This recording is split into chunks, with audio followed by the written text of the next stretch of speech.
आज मैं दूसरे वर्ल्ड वॉर के सबसे कम उम्र के योद्धा की असल जिंदगी की कहानी पर बनी एक फिल्म के बारे में बताने जा रहा हूं, जिसका नाम है सोल्जर बॉय। आगे स्पॉइलर है, ध्यान रखें और अपना ख्याल रखें। फिल्म रूस में शुरू होती है, जहां 3 लोगों का एक परिवार नदी के किनारे बैठकर मजे कर रहा है। उनमें से सबसे छोटा सर्गेई एल्योशकोव अपने बड़े भाई और माँ से शेखी बघाड़ता है कि वह एक पेड़ के ऊपर है। तभी अचानक जर्मन फाइटर जेट ऊपर से उड़ते हैं। माँ अपने बच्चों से जल्दी से झाड़ियों में छिपने के लिए कहती है, लेकिन 6 साल का बच्चा कहता है कि वह डरा नहीं है और गुलेल से जेट पर हमला करता है। सबको हैरानी होती है जब वह जेट पर हमला करके उन्हें फोड़ देता है, लेकिन जब वह आसपास देखता है तो उसका परिवार जा चुका होता है। सर्गेई सपने से डरकर जाग जाता है और अपनी माँ को बुलाता है। तभी कोई उसके दरवाजे पर दस्तक देता है। यह मानकर कि वह उसकी माँ है, वह उसकी तरफ दौड़ता है, लेकिन पड़ोस की एक औरत घबराई हुई अंदर आती है। वह भगवान का शुक्रिया अदा करती है कि उसने उसे जिंदा रखा और उसे बताती है कि उसकी माँ और भाई मर चुके हैं। छोटा लड़का समझ नहीं पा रहा है कि वह क्या कह रही है और अपनी माँ का इंतजार करने के लिए घर में ही रहना चाहता है। औरत उसे बताती है कि जर्मनों ने उन पर हमला कर दिया है और उसे भाग जाना चाहिए। तभी कुछ सैनिक उनके घर के पास आते हैं। औरत सर्गेई को खिड़की से बाहर भगा देती है, लेकिन उसके पास पहुंचने से पहले ही उसे गोली मार दी जाती है। 6 साल का छोटा बच्चा अब अकेला है, उसका कोई परिवार और दोस्त नहीं है। जैसे ही सर्गेई घर से भागता है, वह देखता है कि उसके पीछे उसका पूरा मोहल्ला जल रहा है। वह बेकार में अपनी माँ को पुकारता है और वहाँ से भाग जाता है। थोड़ी देर भागने के बाद वह जंगल के बीच में पहुंच जाता है। छोटा बच्चा अपनी माँ को पुकारने लगा है, आकर उसे ले जाओ, क्योंकि वह खो गया है। उस रात वह जंगल में ही रहता है। अगली सुबह हम उसे एक नदी से पानी पीते हुए देखते हैं। तभी दुश्मन सैनिक उसकी तरफ आते हैं। सर्गेई ये जानते हुए कि वे खतरनाक हैं, जल्दी से एक पेड़ की जड़ों में छिप जाता है। जब एक सांप पास आता है तो वह चौंक जाता है, लेकिन एक शब्द भी नहीं बोलता या भागता नहीं है। सर्गेई सांप से ज्यादा सैनिकों से डरता है। सैनिक नदी के किनारे खाना खाते हैं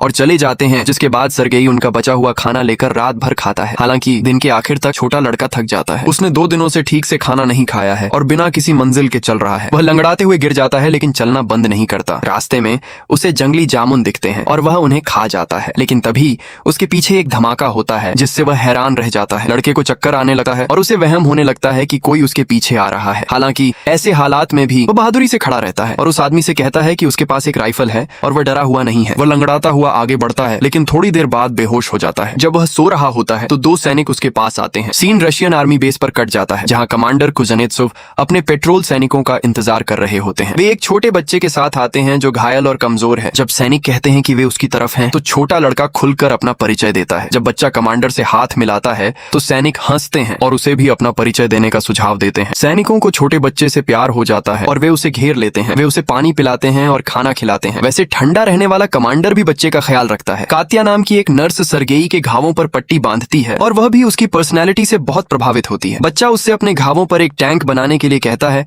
क्योंकि वह बड़ा होकर सैनिक बनना चाहता है। घायल सैनिक भी बच्चे से बात करते हैं और हल्का महसूस करते हैं। सर्गेई कमांडर की बंदूक और उसके बैच से बहुत प्रभावित है। कमांडर भी छोटे लड़के के सभी सवालों के जवाब देता है और गोलियां निकालने के बाद उसे अपनी ऑनरेरी पिस्तौल से खेलने देता है। सर्गेई उसे अपने पेट पर बना टैंक दिखाता है और खुद सैनिक होने की शेखी बघाड़ता है। लड़का बहुत तेजी से ठीक हो रहा है। नर्स कात्या कमांडर से लड़के को बटालियन के साथ रहने देने के लिए कहती है, लेकिन वह नहीं मानता, ये कहते हुए कि यह सुरक्षित नहीं होगा। वह सर्गेई को अनाथालय भेजना चाहता है। सैनिक अपना सारा खाली समय सर्गेई के साथ बिताते हैं। दिन भर कई लोग उससे मिलने आते हैं। वे उसके लिए दूर से अपने परिवारों का भेजा हुआ खाना लाते हैं और उसे अपनी दूरबीन से खेलने भी देते हैं। एक दिन एक सैनिक कमांडर के पास लड़के को बटालियन के साथ रहने देने के लिए कहता है। सैनिकों का उस बच्चे के साथ गहरा रिश्ता बन गया है और वे उसे अपना समझते हैं। उसकी मौजूदगी से उनके सीने से युद्ध का बोझ उतर जाता है, लेकिन कमांडर अपनी सुरक्षा के लिए लड़के को अनाथालय भेजने पर अड्डा रहता है। अगले दिन दुश्मन हमला करते हैं और कई सैनिक घायल हो जाते हैं। सर्गेई को अनाथालय ले जाने के लिए एक गाड़ी आती है। कमांडर बच्चे को यह खबर देता है और उसे तोहफे में लकड़ी की एक ऑनरेरी पिस्तौल देता है। लड़का बदले में उसे गले लगाता है और कहता है कि वह कमांडर की सुरक्षा के लिए डरा हुआ है। कमांडर उसके गले लगने में पिघल जाता है और अपना मन बदल लेता है। वह सर्गेई से अपने बेटे की तरह सैनिकों के साथ रहने के लिए कहता है। उस रात सैनिक छोटे लड़के के लिए छोटे सैनिक के कपड़े ढूंढते हैं। वे सर्गेई को अपने साथ रखने के लिए बहुत खुश होते हैं। कमांडर सर्गेई को जगाता है और उसे कपड़े देता है। वह उन्हें पहनता है और इधर उधर भागता है, असली सैनिक जैसा दिखने वाला। दूसरे उसे अपना छोटा सैनिक लड़का कहने लगे हैं। जैसे ही बच्चा इधर उधर भागता है, जर्मन बटालियन पर हवाई हमला कर देते हैं। सैनिक जल्दी से सर्गेई को एक सुरक्षित जगह पर ले जाते हैं और दूसरों से लड़ते हैं। घायल सैनिकों की संख्या तेजी से बढ़ती है। सर्गेई खुद को काम का बनाना चाहता है, इसलिए वह प्यासे सैनिकों के लिए पानी लाता है। उनमें से एक उसे उसके परिवार का भेजा हुआ एक लेटर पढ़ने के लिए कहता है,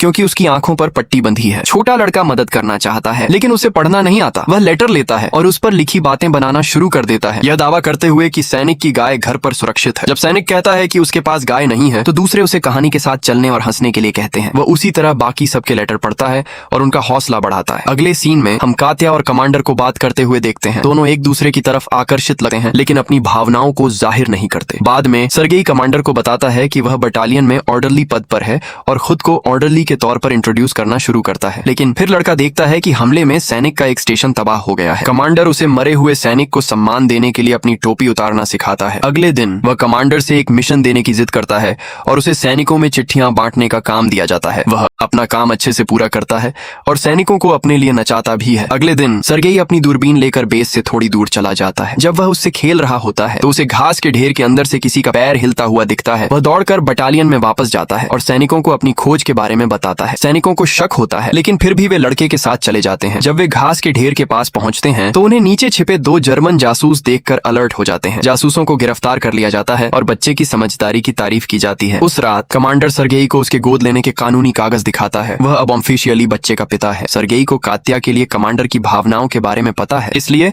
उसकी मेहरबानी का बदला चुकाने के लिए वह उसे उससे अपना प्यार कबूल करवाने के लिए ले जाता है। लेकिन दोनों उसे किसी दूसरे आदमी से बात करते हुए देखते हैं और गलत तरीके से मान लेते हैं कि वह किसी और में दिलचस्पी रखती है। बेस पर फिर से जर्मनों का हमला होता है। इस बार सर्गेई पूरी ताकत से सैनिकों की मदद करता है, फ्रंट लाइन पर सैनिकों को गोला बारूद सप्लाई करके। लेकिन वहाँ के सैनिक उसे शेड में वापस जाने का हुक्म देते हैं क्योंकि बाहर बहुत खतरा है। जब वह शेड में आता है तो वह कमांडर और दूसरों को घबराया हुआ देखता है क्योंकि कर्नल के साथ फोन का कनेक्शन टूट गया है। टूटे हुए तार ठीक करने के लिए एक सैनिक को भेजा जाता है। सर्गेई सैनिक का पीछा करता है और देखता है कि वह बुरी तरह घायल हो गया है। वह मरते हुए सैनिक से पूछता है कि वह तार कैसे ठीक कर सकता है और वह खुद ही ठीक कर देता है। कनेक्शन वापस आ जाता है और सैनिकों को बुलाया जाता है। 6 साल का बच्चा सबकी जान बचाता है। बाद में हम कमांडर और कात्या को नदी के किनारे बात करते हुए देखते हैं। कमांडर आखिरकार उससे अपने प्यार का इजहार करता है और उससे सर्गेई की मां बनने के लिए कहता है। कात्या बहुत खुश होती है लेकिन इससे पहले कि वह कुछ कह पाती, एक सैनिक उनके पास आता है और कमांडर को एक लेटर देता है जिसमें लिखा होता है कि उन्हें बेस से भेज दिया गया है।